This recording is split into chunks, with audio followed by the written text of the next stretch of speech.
Everyone, welcome back to my channel. तो हम पढ़ रहे थे मार्केटिंग मैनेजमेंट, जिसका हम स्टार्ट करने वाले हैं 7 chapter, that is consumer behaviour. कि देखो, कंज्यूमर कौन होता है? जो कंज्यूम करता है, मतलब जो चीज़ें लेता है, परचेज करता है, ठीक है।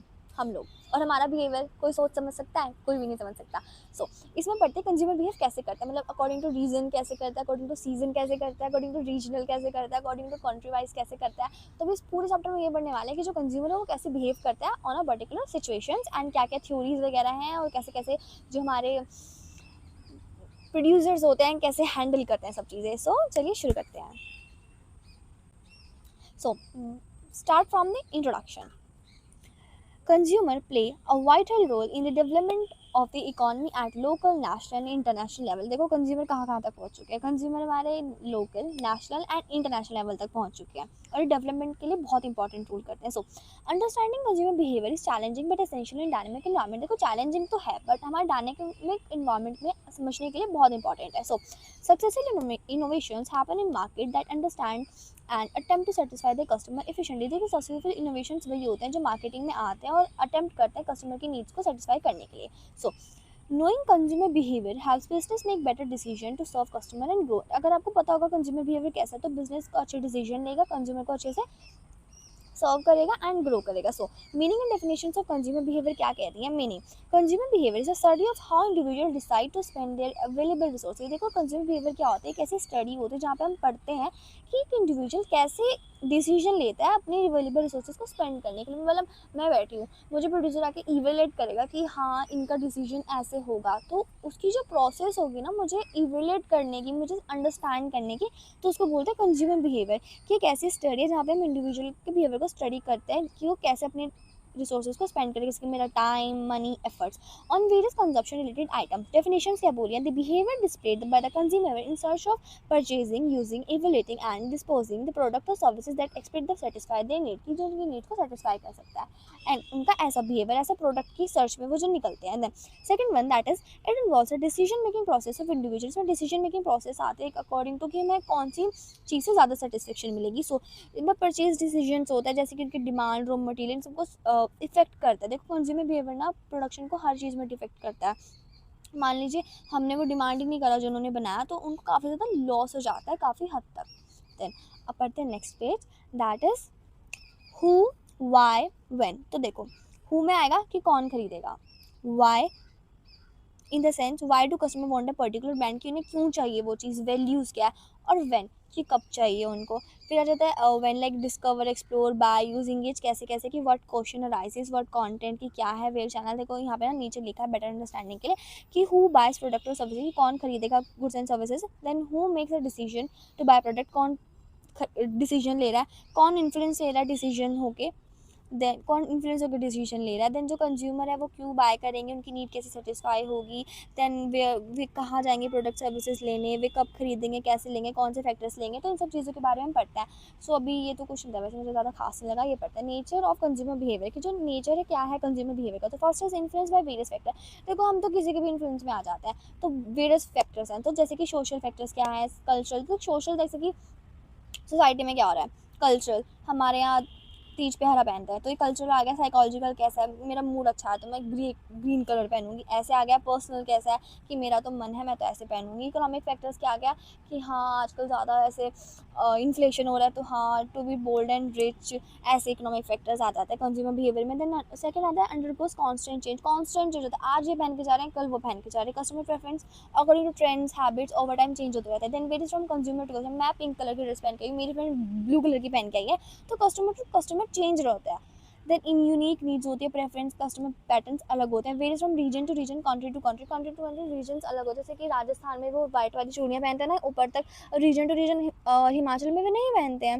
देन उसके बाद जोग्राफिकल कल्चर आ जाता है, इकोनॉमिक डिफरेंस आ जाता है, बिहेवियर्स आ जाता है। Then information consumer behaviour important to market. जो इन्फॉर्मेशन होती है कंज्यूमर बिहेवियर की, मार्केटर्स के लिए बहुत ज़्यादा इंपॉर्टेंट होती है, अंडरस्टैंड करने के लिए, डिजाइनिंग करने के लिए। Then leads to purchase decision, यहाँ पे परचेज डिसीजन लिया जाता है कि जो अल्टीमेटली जो डिसीजन है वो रिजेक्ट होगा कि नहीं होगा। Then varies from product to product, की product to product different different होता है उनका, सबका परसेप्शन अलग होता है। लग्जरी आइटम के लिए अलग होगी, डेली यूज़ के लिए अलग होगी। और रिफ्लेक्ट स्टेटस, जो गुड्स होंगी वो उनका स्टेटस रिफ्लेक्ट भी करती है। सो अभी हमने पढ़ लिया कि बहुत ज़्यादा वेरियस फैक्टर्स से इन्फ्लुएंस होती है। For example age, sex, income, material status, life style, perception, attitudes और कॉन्स्टेंट चेंजमेंट जैसे purchasing power, change in fashions and effect. And the third one that is varies from consumer to consumer, like market flooded with wide range of products and wide range of brand and products होते हैं, तो decisions भी उन्हीं के according होते हैं। And like region to region होता है जिसमें हैबिट, लाइफस्टाइल, कस्टम, ट्रेडिशंस ये सब डिफरेंट डिफरेंट होता है। देन उसके बाद इन्फॉर्मेशन कंज्यूमर बाय इंपॉर्टेंट कि वो क्यों खरीदे, कैसे खरीदे। देन उसके बाद रिफ्लेक्ट स्टेटस कि उन्होंने क्या पहना, उसके अकॉर्डिंग उनकी स्टेटस को रिफ्लेक्शन मिलती है।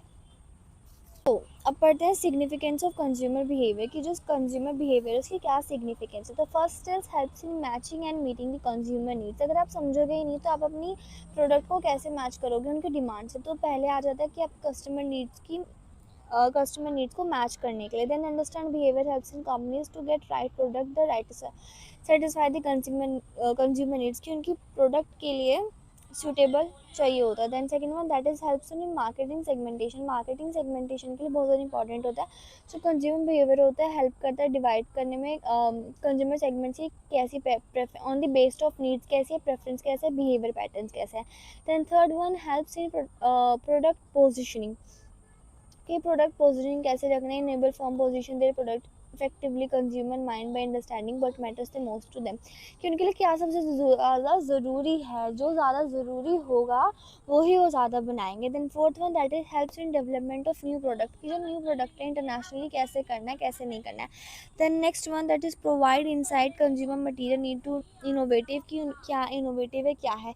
तो सिग्निफिकेंस क्या होती है कि ये सारे एलिमेंट्स को ब्लेंड कर देता है, साइकोलॉजी, सोशियोलॉजी, मार्केटिंगली सब कुछ। जैसे कि जो लक्स है, लक्स ने पहले टैगलाइन थी उसकी दी सोप ऑफ द स्टार, अब उन्होंने बना दिया bring out the star in you. मतलब उन्होंने एक पर्सनल एक एप्रिसिएशन, सेल्फ एप्रिसिएशन लाइन लगा दी जिससे कि उनकी मार्केटिंग थोड़ी और ज़्यादा हो। देन बस यही तो, उसमें ज़्यादा कुछ इंपॉर्टेंट है नहीं। अब नेक्स्ट पढ़ते हैं that is consumer behaviour as a process कि जो कंज्यूमर बिहेवियर है एज अ प्रोसेस कैसे बिहेव करता है। So consumer behaviour studies the process involve when individual और group select, purchase, use and dispose of product. तो कंज्यूमर बिहेवियर तब पढ़ा जाता है जैसे बहुत ज़्यादा प्रोसेस आते हैं, लाइक जो इंडिविजुअल ग्रुप है वो कैसे परचेज कर सकते हैं, कैसे यूज़ कर सकते हैं, कैसे डिस्पोज करते हैं। जो प्रोसेस है उसमें 5 की एस्पेक्ट्स आते हैं। तो फर्स्ट इज नीड रिकॉग्नाइजेशन। तो नीड रिकॉग्नाइजेशन क्या होता है, तो कंज्यूमर रियलाइज अ नीड और प्रॉब्लम दैट रिक्वायर सेटिस्फेक्शन। सबसे पहले हमें किसी प्रोडक्ट की नीड चाहिए होती है, लाइक सनस्क्रीन है, सनस्क्रीन की हम बाहर जा रहे हैं तो धूप में जा रहे हैं तो हमें नीड लगेगी, तो वहाँ पे नीड रिकॉग्नाइजेशन होगी। Then information research, consumer gather information about the product और service from personal source, family, friends and acquisition, commercial sources, advertisement, website and sales person. अब उसकी प्रोडक्ट की रिसर्च होगी, लाइक मैं अपनी फ्रेंड से पूछूंगी कौन सी सनस्क्रीन ज़्यादा अच्छी होती है, मैं ऑनलाइन जाऊँगी कौन सी अच्छी है, कौन सी अफोर्डेबल है, सबको चेक करने के लिए। Then third one evaluate of alternative. अब मेरे पास बहुत सारी फीचर्स आ जाएंगे, लाइक लैक्मे की आ जाएगी, मेबलिन की, इन सब की आ जाएगी, मामाअर्थ की आ जाएगी, इन सब की, तो मुझे वहाँ से सिलेक्शन करना पड़ेगा। So consumer compare different product based on features, price, quality, जिनमें फिर उनको कंपेरिजन होगा। Then fourth one purchase decision, the consumer decision which product to buy and complete with purchase की अब वो पूरा डिसीजन लेना है कि कैसे परचेज़ करना है, कैसे क्या करना है, मतलब कौन सी स्पेसिफिक लेनी है कि लैक्मे की लेनी है कि क्या लेनी है। Then fifth one that is post purchase behaviour कि अब वो आ गई है, मैं उसे यूज़ करूँगी, मैं यूज़ करके देखूँगी कि वो अच्छी है कि नहीं अच्छी है। So after buying consumer evaluate their satisfaction, अगर मैं उसकी सेटिस्फेक्शन और डिससेटिस्फेक्शन कंपेयर करूँगी। सो रीड रिकॉग्नाइजेशन में क्या था, हम नीड देखेंगे, फिर इंफॉर्मेशन रिसर्च करेंगे कि नीड क्या है, मार्केट प्लेस कैसे लेना है, consumer information like personal, commercial, experimental, personal sources like family वगैरह से, कमर्शियल लाइक एडवर्टीजमेंट वगैरह से। देन उसके बाद अभी इवेल्यूएट करेंगे कि कैसे अच्छी है कि बुरी है। देन परचेज डिसीजन लेंगे। देन पोस्ट परचेज बिहेवियर क्या होगा, पॉजिटिव होगा, लाइक सेटिस्फेक्शन होगी, डिससेटिस्फेक्शन होगा, वैल्यू परसेप्शन क्या होगा, रिपीट परचेज होगा कि नहीं होगा। सो अब नेक्स्ट पढ़ते हैं दैट इज़, ये पता नहीं क्या है, बस साथ में पढ़ता है।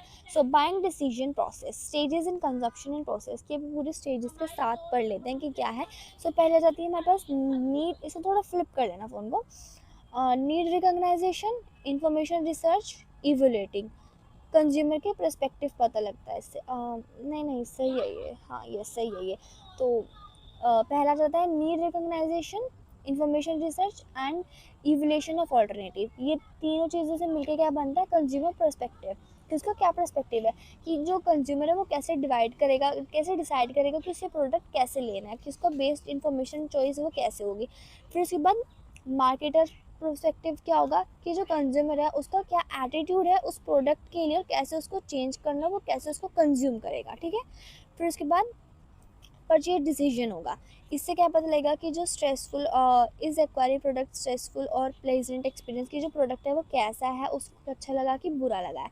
फिर उसके बाद इस harder situational factor such as time, pressure, soft display, consumer purchase decision, ये सब आ जाएगा, ठीक है, मार्केटर के परस्पेक्टिव से। सो पोस्ट परचेज बिहेवियर कैसा है कि जो प्रोडक्ट है उसने प्रेशर दिया है कि नहीं दिया है, प्रॉपर फंक्शनिंग हुई है कि नहीं हुई, कॉन्सिक्वेंसेज क्या है। फिर उसके बाद what determine what consumer will be satisfy. फिर यहाँ पे डिपेंड करता है कि वो कैसे उसको सेटिस्फाई करेगा, कैसे नहीं करेगा, वो उसको अगेन परचेज करेगा कि नहीं करेगा। बेसिकली थोड़ा ठीक सा ही डाटा है, क्या ही बोलूँ मैं इसके बारे में। अभी नेक्स्ट पढ़ते हैं, दैट इज़ बाइंग मोटिव्स। की बाइंग मोटिव्स क्या होते हैं। So in a consumer oriented marketing word the consumer is the king. देखो जो अभी जो कंज्यूमर है वो किंग है and business must carefully understand. जो कंज्यूमर जो बिजनेसमैन होता है उसको देखना चाहिए कि नीड क्या है, वांट क्या है, एंड बाइंग मोटिव्स क्या है। So feeling of potential customers, buying motives are the reason to stimulate that drive consumer to purchase a product. These motive encourage consumer to choose a particular product और brand. देखो मुझे जितना सुंदर ज़्यादा product लगेगा मैं उतनी ज़्यादा उसके लिए थोड़ी अर्ज आएगी उसे परचेज करने की। सो बाइंग मोटिव्स ये है कि उनके अंदर एक अर्ज, एक स्टिमुली जगाना प्रोडक्ट को खरीदने के लिए। सो इसको दो तरह में डिवाइड कर दे कि प्रोडक्ट मोटिव, एक है हमारा पैट्रोन्ज मोटिव। सो प्रोडक्ट में हमारी आ जाती है इमोशनल प्रोडक्ट मोटिव क्या है, रैशनल प्रोडक्ट मोटिव क्या है, ऑपरेशनल प्रोडक्ट मोटिव क्या है, सोशल साइकोलॉजिकल प्रोडक्ट मोटिव क्या है। देन प्रोटेज में आ जाती है motives like emotional product motives क्या है, रैशनल प्रोटेज मोटिव्स क्या है, ठीक है। सो अभी पढ़ लेते हैं। प्रोडक्ट मोटिव में आ जाते हैं रिलेटेड टू जैसे फीचर्स क्या है, quality, specific usages of the product itself, buying और smartphone because it's camera quality. कि आप देखो यहाँ पे क्या होता है, जब कोई प्रोडक्ट लेने जाते हो तो आप स्मार्टफोन ले रहे हो क्योंकि उसका फीचर अच्छा है, क्योंकि उसकी क्वालिटी अच्छी है। मीनवाइल जो दूसरा होता है, यहाँ पे हम एक पर्टिकुलर स्टैंड से, मतलब गुची का बैग, जैसे कि आप बैग लेना आप कहीं से भी ले सकते हो ना, अब आप स्पेसिफिक गुची का जाके ले रहे हो तो वो सेकंड वाले में आएगा। So related to preference of particular seller brand की, जैसे कि एग्जांपल जैसे स्पेसिफिक स्टोर, क्योंकि आपको वहाँ पे ट्रस्ट है, गुड्स है, उनकी क्वालिटी अच्छी है, इस वजह से। सो सो अभी पढ़ते हैं प्रोडक्ट वन को थोड़ा, प्रोडक्ट मोटिव्स को थोड़ा ब्रीफली पढ़ लेते हैं। सो प्रोडक्ट मोटिव क्या है, related the features of benefit product itself की जो स्पेसिफिक प्रोडक्ट है उससे क्या इटसेल्फ है, तो इसको चार पार्ट्स में डिवाइड कर दिया। So first is emotional product motive, जहाँ पे आप फीलिंग्स के अकॉर्डिंग ले रहे हो, इमोशंस डिज़ायर्स के लिए, जैसे डिज़ायर्स के लिए ले रहे हो, जैसे कि बाइंग ऑफ स्पेसिफिक परफ्यूम क्योंकि आप उसमें कॉन्फिडेंट और अट्रैक्टिव फील करते हो। And second that is rational product motives की रैशनल क्या, लाइक आपकी लॉजिकल थिंकिंग क्या, प्रैक्टिकली आपने क्या सोचा, यूजफुलनेस कैसे सोचा। एग्जांपल आप कोई वॉशिंग मशीन ले रहे हो तो आप उसकी ड्यूरेबिलिटी क्या है उसके अकॉर्डिंग उसको लोगे। Then third one that is operational product motive की ऑपरेशनल प्रोडक्ट मोटिव क्या है, so related to the functional area कि आपको उसका फंक्शन एरिया क्या है, लाइक बाइंग अ स्मार्टफोन क्योंकि वो फ्रेंडली और ईजी टू ऑपरेट है। Then fourth one that is social psychological motive की सोशल स्टेटस क्या है, प्रेस्टीज कैसी है, पी प्रेफरेंस क्या है, लाइक पर क्लोथिंग इन सोशल रिकग्निशन, सोशल रिकग्निशन के लिए आप कपड़े खरीदते हो। तो बस इमोशनल रैशनल में यही चीज़ देख लेते हैं, quality, durability, liability and social psychology में क्या आपका परसेप्शन क्या है, एटीट्यूड क्या है। देन नेक्स्ट पढ़ते हैं that is patronage motives refers to the reasons of customer choose a particular shop की पर्टिकुलर शॉप से क्यों खरीद रहे हो, कंज्यूमर की उसी से रिपीटेडली क्यों परचेज करें, जैसे कि वाइड वैरायटी ऑफ गुड्स है, गुड क्वालिटी है, रिजनेबल प्राइस है, ट्रस्टवर्दी सर्विस है, कि लॉयल्टी क्या है, ठीक है। उसके बाद इमोशनली जो ये है इसको टू पार्ट्स में डिवाइड करा है, इमोशनली एंड रैशनली। तो अगर मैनी टाइम्स बाय स्पेसिफिक से ले रहे हैं और उन्हें कुछ क्लियर नहीं है वो क्यों ले रहे हैं तो इसको बोलेंगे इमोशनली। बट अगर वो क्वालिटी और रीजनेबल की वजह से रिपीटेड परचेज कर रहे हैं तो उसको बोलेंगे हम रैशनल, ठीक है। सो अब नेक्स्ट पढ़ते हैं, that is factors influencing consumer behaviour, कि वो कौन कौन से फैक्टर्स हैं जिससे जो कंज्यूमर बिहेवियर है वो हो रहे हैं। तो बेसिकली 4 हैं, cultural factors, social factors, personal factors and psychological factors. ठीक है, तो कल्चरल में आता है cultural, subculture, social classes. And social factors में आते हैं reference group, family and roles and status. Personal factors में आ जाते हैं age, stage of cycle, occupation, economic circumstances, lifestyle and personality and self concept. And psychological factors में आ जाता है motivation, perception, learning, believes and attitudes. सो तो पढ़ लेते हैं, consumer behaviour is influenced by main 4 factors, cultural, social, personal and psychological. So cultural factors में कौन से होते हैं, कल्चरल ओवर वैल्यूज़, जो overall values, believe, custom, society क्या है, एग्जाम्पल जैसे कि हेल्थ कॉन्शियसनेस कैसी है, इंक्रीज इन डबल इनकम आ रही है, मोर लेजर्स हो रहे हैं, इनफॉर्मल लाइफस्टाइल हो रहा है। सब कल्चर में क्या आ जाता है, groups with larger culture with shared values, जिनकी ये एग्जाम्पल के साथ समझाऊंगी मैं। देन सोशल क्लास आ जाता है बेस्ड ऑन इनकम, कि आपकी सोशल क्लास क्या है, इनकम, ऑक्यूपेशन, एजुकेशन क्या है। सो देखो कल्चर में क्या आ जाता है, कल्चर में सोसाइटी का पर्सनालिटी वाला आ जाता है। ठीक है, इसमें आ जाती है हेल्थ, कि आपकी देखो हेल्थ, अगर आपको ज़्यादा आपको योगा, डाइट, फूड वगैरह करना है, तो आप इन सब की डिमांड नहीं करोगे, कोक, पेप्सी वगैरह की। अगर आपकी डबल इनकम इंक्रीज़ हो रही है, आपकी इनकम अच्छी है, तो आप टाइम रिसोर्सेज के साथ करोगे, लाइफस्टाइल की तरफ जाओगे, लीजर्स टाइम है, आपको टाइम हॉलीडे ब्रेक लेना बहुत पसंद है, तो ये वाली ऐप बनी है मेक माई ट्रिप यात्रा.com। ठीक है, फिर इनफॉर्मल लाइफस्टाइल में क्या आएगा, आपको रिलैक्स लाइफ चाहिए, तो आप क्लोथिंग एंटरटेनमेंट की तरफ जाओगे। देन सब कल्चर में क्या होता है, इसमें ना डिफरेंट कंजप्शन, आप डिफरेंट डिफरेंट कंजप्शन लेते हो अकॉर्डिंग टू फूड प्रेफरेंस क्या है, परचेज ऑफ पर्टिकुलर प्रोडक्ट क्या है, टाइम क्या है। सब कल्चर में कैटेगरीज क्या आ जाती है, रिलीजन क्या है, लाइक हिंदू, मुस्लिम, सिख, ईसाई, geographical locations, north west, east west, age क्या है, old, young, married, and occupation क्या है। आपकी जो ईच स्टेज होती है वो अपने अपने डिफरेंट डिफरेंट ऑक्यूपेशंस लेके चलते हैं। Then third one that is social class. Social class में क्या था, रैंकिंग किया कि सोसाइटी में कैसी है, लाइक इंडिया में एटलीस्ट 4 क्लासेस हमारे पास इंडिया कल्चर में, upper class, upper middle and lower class. ठीक है, और सिमिलरली लाइफस्टाइल है, सेम चीज़ है इनका, लाइक वही है कि अगर आपको शादी है, कोई सब्यसाची के लिए रहा है, कोई उससे छोटे के ले रहा है, तो यही चीज़ आ जाती है। Then second pattern that is social factor, कि सोशल फैक्टर क्या है। So reference group, group that influence by personal behaviour, जो पर्सनल बिहेवियर से हम रेफरेंस होते हैं। सो प्राइमरी ग्रुप और प्राइमरी ग्रुप क्या है हमारे पास, फैमिली क्या है, क्लोज फ्रेंड कैसे। सेकेंडरी ग्रुप में आ जाता है प्रोफेशनल एंड सोशल एसोसिएशन क्या है। सो टाइप्स ऑफ रेफरेंस ग्रुप क्या आ जाते हैं, बस normative, comparative, indirect, informational and aspirational. Family members, देखो मैं बताती हूँ इसको अच्छे से, क्या पढ़ रहे थे, सोशल फैक्टर्स। हाँ, तो कुछ सोशल फैक्टर्स आते हैं जो बहुत सारे सोशल फैक्टर से इन्फ्लुएंस होता है, लाइक फैमिली, फ्रेंड्स, ग्रुप्स वगैरह से। रेफरेंस ग्रुप की बात करते हैं, तो इनसे हम डायरेक्ट और इनडायरेक्ट इन्फ्लुएंस हो जाते हैं। ठीक है, इसमें हमारे फैमिली, फ्रेंड्स, नेबर, कलीग्स वगैरह आ जाते हैं। जो ग्रुप होते हैं इनको डायरेक्ट इन्फ्लुएंस होते हैं, इनको बोलते हैं मेंबरशिप ग्रुप। इनको 2 पार्ट्स में डिवाइड करें, प्राइमरी होता है, सेकेंडरी। प्राइमरी में आ जाता है आपकी फैमिली, फ्रेंड्स, कलीग्स। सेकेंडरी में आ जाता है रिलीजियस, प्रोफेशनल एंड ट्रेड्स वगैरह आ जाते हैं। ठीक है, और जो टाइप्स ऑफ रेफरेंस ग्रुप है, रेफरेंस ग्रुप में बताती हूँ। देखो जो नॉर्मेटिव होते हैं इनका आपको डायरेक्ट इन्फ्लुएंस होता है बिहेवियर पे। ठीक है, इसमें फैमिली इंक्लूड्स आ जाती है, उनके नॉर्म्स आ जाते हैं कि चाइल्ड को अपने अच्छे से ब्रिंग अप करेंगे। देन कंपैरेटिव में आ जाता है individual to note such group, उनके बेंचमार्क होता है, जैसे कि in college student sometimes try to, हाँ जैसे कि मतलब मेरी बहुत अच्छी ड्रेस है और मेरी फ्रेंड ने मेरी कॉपी करी है, तो ये थोड़ी कंपैरेटिव व्यू में आ जाएगा। ठीक है, अब थर्ड आ जाता है इनडायरेक्ट रेफरेंस ग्रुप, जैसे कि मूवी स्टार्स, अदर सेलिब्रिटीज़ हमें इनिशिएट करते हैं कोई dress code, hair style, life style के लिए। देन इन्फॉर्मेटिव ग्रुप में आ जाता है जहाँ पे लिमिटेड नॉलेज, एक्सपीरियंस, जैसे कि purchase decision, insurance policy, computer, जहाँ पे हम किसी को सिखाने के बाद लेते हैं। देन इंस्पिरेशनल ग्रुप में आ जाता है जैसे कि विशेस टू बिलोंग, जैसे हमारी हॉबीज़ वगैरह हो जाती है इन सब के लिए। देन बी है हमारा फैमिली, की फैमिली क्या है। सो फैमिली मेम्बर्स इन्फ्लुएंस कर सकते हैं काफ़ी ज़्यादा चीज़ों के लिए, रोल सोसाइटी ग्रुप में कैसे करना है। So family maximum spend time family में करते हैं, तो फिर उन्हीं के हिसाब से हमें चीज़ें लेनी पड़ती है, जैसे कि। और हाँ, इसमें डोमिनेंस पे आ जाता है कि डोमिनेंट कितना है, जैसे कि हस्बैंड बहुत ज़्यादा डोमिनेंट होता है, तो ऑटोमोबाइल्स, कंप्यूटर, लैपटॉप्स उसकी पसंद के होंगे। वाइफ होगी वो किचन के एप्लीकेंसेस ले लेंगी, वॉशिंग मशीन, ग्रोसरी ले लेंगी। इक्वल की बात करें तो रिक्रिएशन, एंटरटेनमेंट, हॉलीडेज, इन सब में उन दोनों की इक्वल चलेगी, ऐसे होता है। सो थर्ड पड़ता है that is personal factor. So age and life cycle, need and preference changes with age, कि आपकी जो नीड एंड प्रेफरेंस है वो आपकी अकॉर्डिंग टू एज चेंज होती रहेगी. देन इकोनॉमिक सर्कमस्टांसेस, कि आपकी इनकम कैसी, सेविंग कैसी, economic status, influence by buying power, की इन सब चीज़ों से आपकी बाइंग पावर पता लगती है. एंड गाइस इग्नोर दिस स्क्रीमिंग्स, ठीक है. एंड पर्सनालिटी, पर्सनालिटी क्या होता है, इंडिविजुअल ट्रेट्स इफेक्ट, पर्सनालिटी कैसा होता है, personality individual trait effect product choice और प्रेफरेंस, की उनकी चॉइस प्रेफरेंस क्या है पर्सनालिटी के बेस पे. सो